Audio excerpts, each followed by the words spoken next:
My friends, we live at a moment of extraordinary consequence. The choices we make today about technology, about peace, about the health of our planet, will shape not just our future, but the lives of generations yet unborn. Artificial intelligence, the conflicts that rage across the globe, and the worsening climate crisis, these are not isolated issues. They are threads woven together in the fabric of our shared destiny. They are challenges that test our courage, our wisdom, and our humanity. And the question before us is simple, yet profound. Will we rise to meet them, or will we shrink from the responsibility history has placed in our hands? Artificial intelligence represents one of the most profound transformations in human history. For centuries, human progress has been driven by tools that extended our hands, our voices, our vision. But AI is something more. It is a tool that extends our minds. It has the ability to analyze more data in seconds than a person could process in a lifetime. It can accelerate medical breakthroughs, discover cures to diseases once thought untreatable, and help us personalize education so that every child learns at their own pace and in their own way. It can design systems that make our cities smarter, reduce waste, and optimize the use of our resources. It can connect people across continents, break down language barriers, and help us solve problems that no single nation or individual could ever solve alone.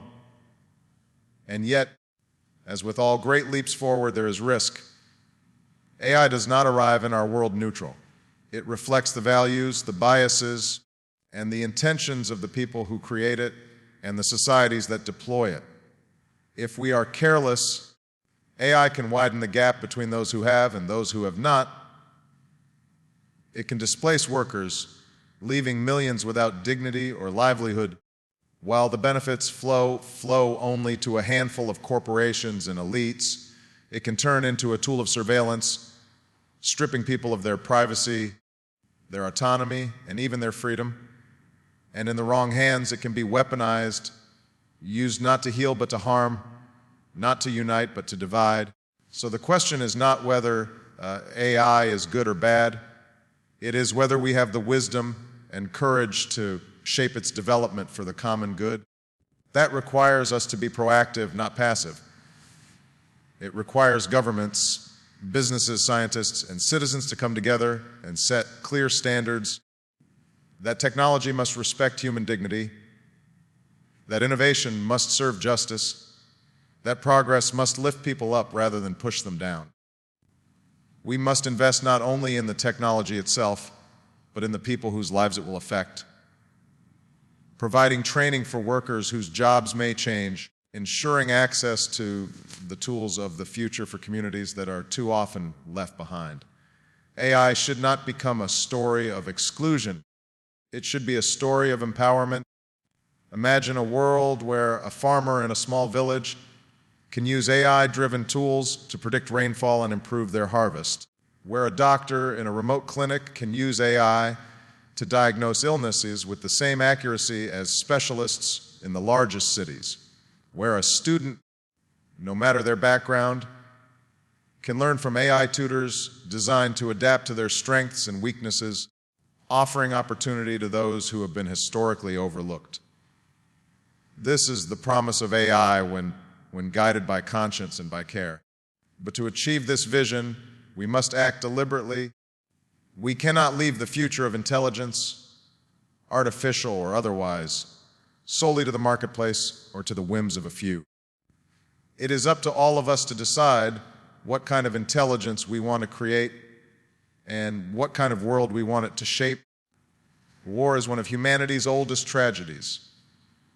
For thousands of years, whenever we have faced conflict, too often we have chosen the path of bloodshed.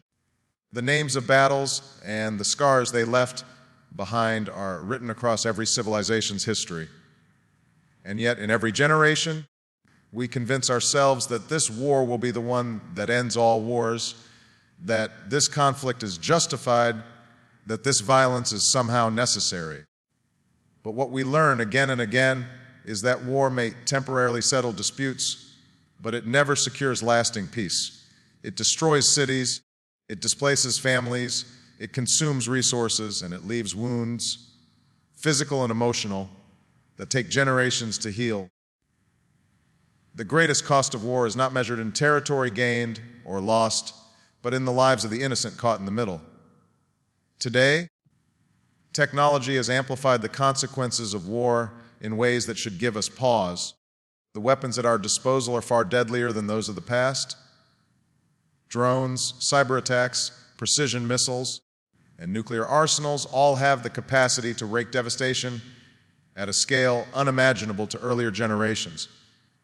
In an interconnected world, one regional conflict can quickly ripple into a global crisis, destabilizing economies, fueling migration, and threatening the security of people who live thousands of miles away. And yet, despite all of this, nations still stumble into wars, sometimes out of pride, sometimes out of fear, sometimes out of the inability to see another way forward. But history has shown us that true security does not come from domination, from stockpiles of weapons, or from the threat of force. It comes from understanding, from cooperation, from the ability to resolve differences without violence. Peace requires courage because it is far easier to send armies into battle than it is to sit across a table from your enemy and search for common ground. It requires patience because diplomacy is slow and compromise is difficult. But peace, when achieved, is far stronger than any victory on the battlefield. That is why we must invest more in the instruments of peace than in the tools of war. We must strengthen institutions that encourage dialogue, diplomacy, and cooperation. We must support education that fosters empathy and understanding across cultures. We must address the root causes of conflict, poverty, injustice, inequality, so that grievances do not fester into violence. Because every bomb dropped, every bullet fired, every life lost in war is a reminder of our failure to find another way. In the end, war may seem like strength, but it is peace that truly endures. The climate crisis is not some distant threat hovering on the horizon. It is a reality that we are living with right now, in this very moment. We see it in the record, breaking heat waves that leave entire regions scorched. We see it in storms so powerful that they wash away homes, hospitals, and schools in a matter of hours. We see it in rising seas that swallow islands and threaten coastal cities where millions of people live, work, and dream. Forests are burning, glaciers are melting, rivers are drying, and entire ecosystems, delicate balances built over millennia, are unraveling before our very eyes. The earth is speaking to us through floods, fires, and droughts, and it is telling us that time is running out. And yet, as daunting as this crisis is, it is important to remember that it is not an accident of nature. It is not some unavoidable fate handed down from the heavens.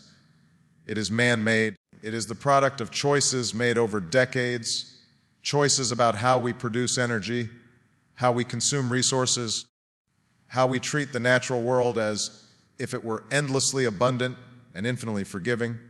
This reality, as sobering as it is, also carries with it a measure of hope, because if human choices created this crisis, then human choices can also resolve it.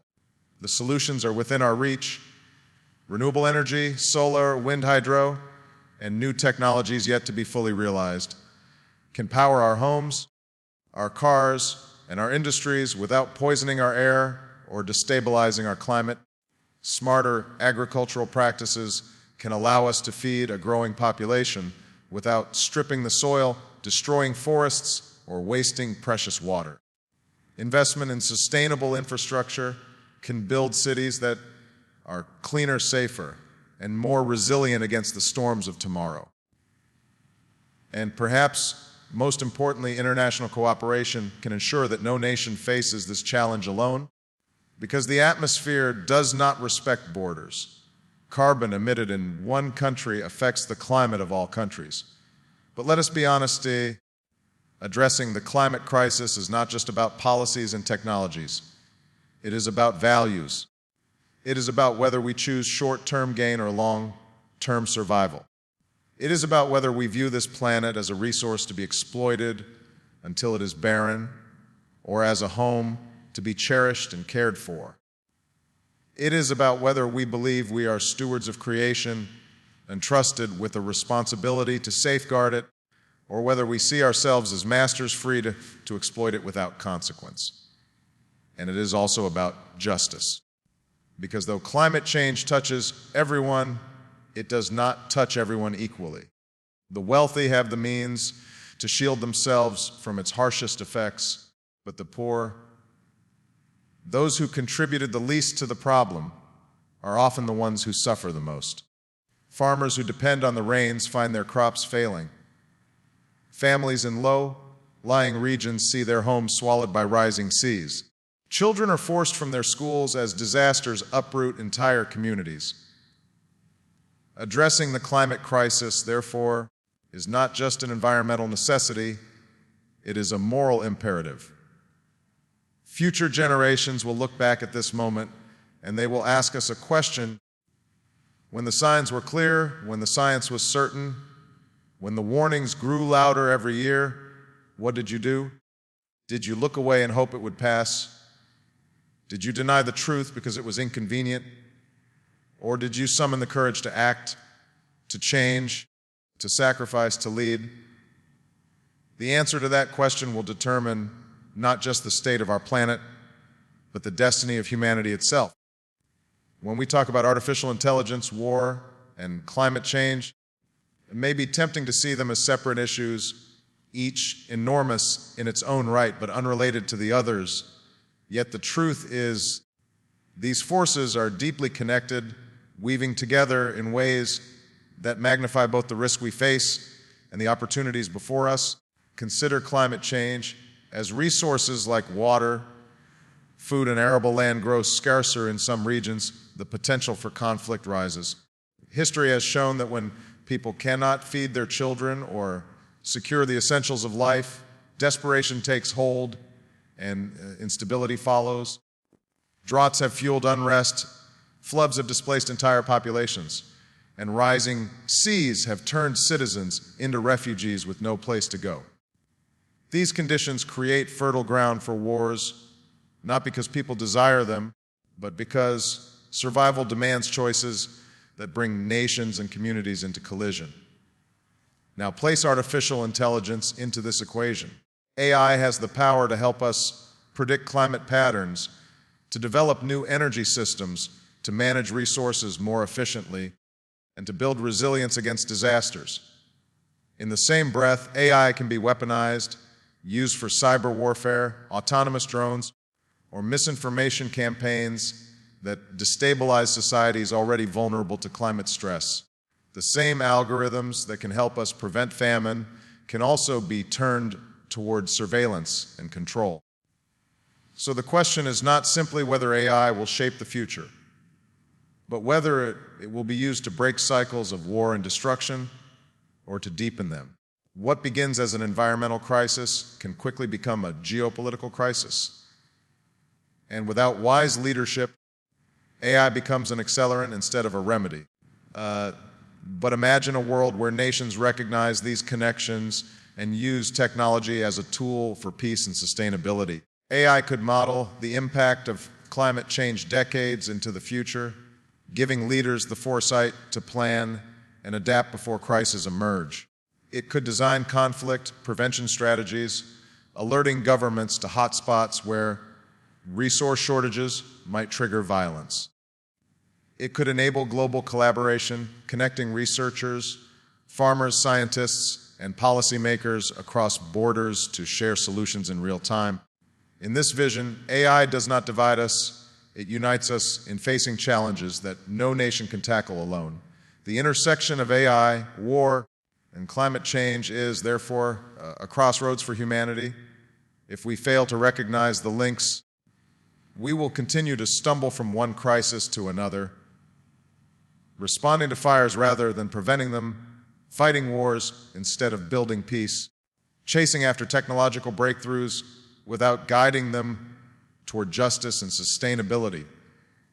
But if we see the connections clearly, if we treat them as a single, shared challenge rather than isolated issues, then we open the door to a future where technology is a force for stability, where cooperation replaces conflict, and where the planet itself is preserved for generations to come. Leadership has always been about more than managing the present moment. True leadership is about imagining the future, about seeing beyond the immediate challenges to the horizon of possibilities that lies ahead. It is about asking not simply what is convenient for today, but what is right for tomorrow. And in the face of artificial intelligence, ongoing wars, and the escalating climate crisis, this kind of leadership is not optional. It is essential. Because without it, we risk drifting into a future defined not by our best intentions, but by our worst neglect. Every generation is faced with a defining set of questions. For ours, the questions are clear. What world will we leave to our children? Will it be a world where technology serves all of humanity, or just a privileged few?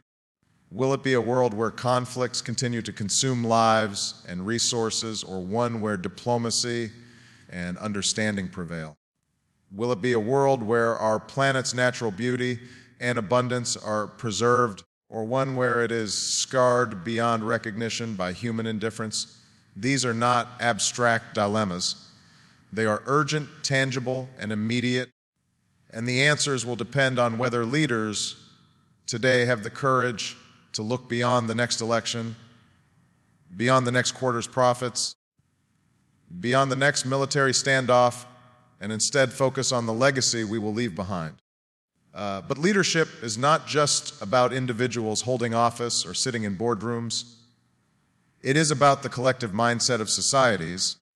It is about teachers who educate young people to value science, truth, and compassion.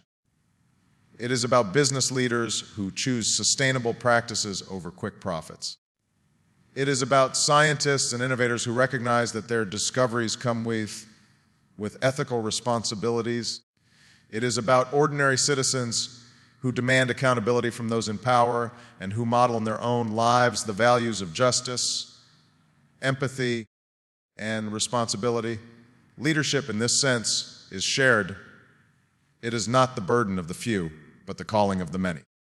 History remembers leaders not for how well they managed the status quo, but for how bravely they shaped the future. It remembers those who chose to confront challenges others ignored, who chose hope over fear, cooperation over division, sustainability over exploitation. The leaders we honor most are those who did not settle for leaving the world as it was, but who insisted on making it better. That is the kind of leadership this moment demands, leadership that does not shrink before the enormity of artificial intelligence, war, and climate change, but sees in them an opportunity to redefine humanity's story for the better. Ultimately, the test of leadership in our time will not be measured by power gained or wealth accumulated, but by the answer to a simple question: did we leave behind a world where our children and grandchildren can live with dignity, peace, and possibility? That is the responsibility before us. And whether we embrace it or abdicate it will determine not just our legacy, but our survival. The future is not written by governments alone, nor is it crafted solely in parliaments, boardrooms, or laboratories. The future is shaped day by day by ordinary people, their choices, their values, their willingness to act. Too often we look at great challenges like artificial intelligence, war, or climate change and imagine that the responsibility to address them lies somewhere else, in the hands of distant leaders or experts with specialized knowledge. But history teaches us that true progress has always been driven not just by those at the top, but by citizens who refuse to remain silent, who demand better, and who embody change in their own lives. Consider the role that individuals can play in the age of AI. Each of us as users, as consumers, as citizens, can help determine whether technology serves the common good or erodes it. By questioning how our data is used, by supporting ethical innovation, by insisting on transparency, we send a message that progress without accountability is not acceptable. By learning, adapting, and preparing ourselves for the transformations AI will bring to the workplace and society, we empower ourselves rather than wait passively for change to happen to us. In classrooms, homes, and communities, ordinary people can spark conversations about how to harness technology responsibly, ensuring that AI reflects not just intelligence, but wisdom and humanity. The same is true when it comes to war and peace. No government can sustain endless conflict without the consent, or at least the silence, of its people. Citizens have the power to challenge narratives of division, to resist the dehumanization of others, and to hold leaders accountable when they prioritize aggression over diplomacy. Peace movements throughout history were not born in the halls of power. They were born in the hearts of ordinary people who understood that the cost of war was too high, that their children deserved something better, and that their voices, when joined together, could change the course of nations. That same power remains with us today, and when it comes to the climate crisis, perhaps nowhere is the role of individuals more urgent. Yes, governments must enact policies, and corporations must change practices, but individuals make daily choices that ripple outward. The way we consume energy, the way we travel, the food we eat, the products we buy, all of these decisions send signals to markets, to industries, and to leaders about what kind of future we are willing to invest in. When millions of people choose sustainability, demand clean energy, and live with respect for the earth, they create momentum that no government can ignore. And beyond personal choices, individuals can organize, advocate, and build communities that push for systemic change, turning private conviction into public transformation. It is easy to believe that our actions are too small to matter in the face of such enormous challenges. But the truth is, every movement that changed the course of history began with individuals who refused to underestimate their own power.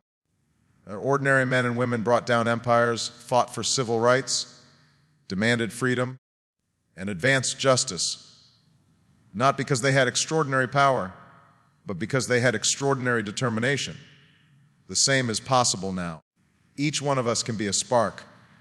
Each one of us can be a builder of bridges rather than walls, a caretaker of the planet rather than a consumer of it, a voice for peace rather than an echo of fear. My friends, when we step back and look at the challenges before us, artificial intelligence, the specter of war, the climate crisis, it is easy to feel overwhelmed.